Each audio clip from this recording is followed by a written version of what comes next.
David Dhawan की entertainer उन्हीं के बेटे ने बनाई है तो बहुत एंटरटेनिंग होगी। Not so really.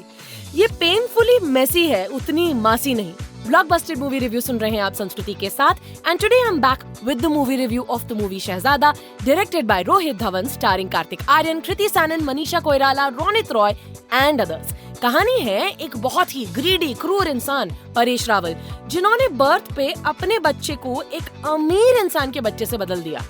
Don't really understand the reason, because उसको लगता है उसके बच्चे को बहुत अच्छी लाइफ मिलनी चाहिए। He is going to be the Waris of Jindal परिवार, जो दिल्ली के एक अनरियलिस्टिकली पॉश ग्रीन सोसाइटी में रह रहा है, ऐसे घर में that is like Raichans of K3G, which doesn't look like Delhi at all, but ठीक है चलो मान लिया। But he doesn't have any interest in that wealth. वो चाहता है बस उसका बेटा उस ऐशो आराम में पले, ठीक है मान लिया।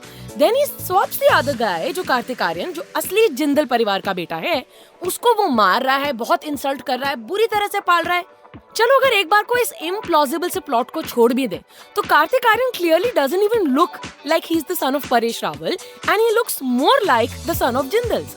It's like it doesn't make sense. एक लॉयर है जो उनकी गर्लफ्रेंड बन जाती है, which is कृति सैनन, जिसको आप कभी भी कोर्ट रूम्स में नहीं देखोगे। She is not in any argument, any law firm in entire movie. She is just wearing clothes like models and she looks like she is straight out of an Instagram influencer universe. Doesn't make sense again. अब इस कहानी का असली villain है जो जिंदल परिवार को खत्म करना चाहता है, क्योंकि उसके जिंदल परिवार के कार्गो शिप्स एंड एयरप्लेन्स के साथ कुछ तो इशू है। That also by the way in the movie hasn't been clarified कि क्या इशू है। बट वो जान लेने पे सवार हो चुका है कार्तिक आर्यन के बायोलॉजिकल फादर पे, और राज जो है बहुत ही स्टूपिड सा डम सा इंसान, obviously because all rich people who have privilege are supposed to be like that. There's also a dialogue in the movie जहाँ Kartik Aaryan and Kriti Sanon are talking to this guy Raj and saying, तुम nepotism के product हो, तुम गधे हो, तुम्हें सब कुछ इजीली मिला है, तुम्हें लाइफ की कोई रियलिटी नहीं पता है।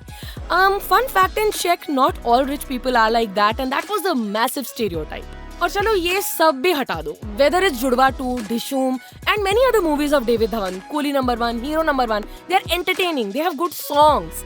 इसमें तो वो भी नहीं है, there is not a single song that registers with you. Acting सबकी फ्लैट है, apart from like I said probably Paresh Rawal and Manisha Koirala. Kartik Aaryan, I really like the guy, he was really good in Bhool Bhulaiyaa 2, he is entertaining, but this movie just wasn't good. All in all, it's not entertaining, it's not funny like the trailer promises, and has nothing to do with anything even Bollywoody. The music, the cinematography, everything's bad. Slow motions में फालतू के लिए हुए shot, family पे 90s type के dialogue. आप Netflix, OTT, Amazon, Hotstar की दुनिया में हो। Why are you making the same thing from 90s, 80s again and again and again? It's not gonna work. इस वीक के लिए अगर आप कोई मूवी जानना चाहते हो तो वो है Ant Man and the Wasp Quantumania. उसका रिव्यू आ रहा है अप नेक्स्ट। सुनते रहिए ईयरशॉट पे blockbuster and many other shows. Stay tuned.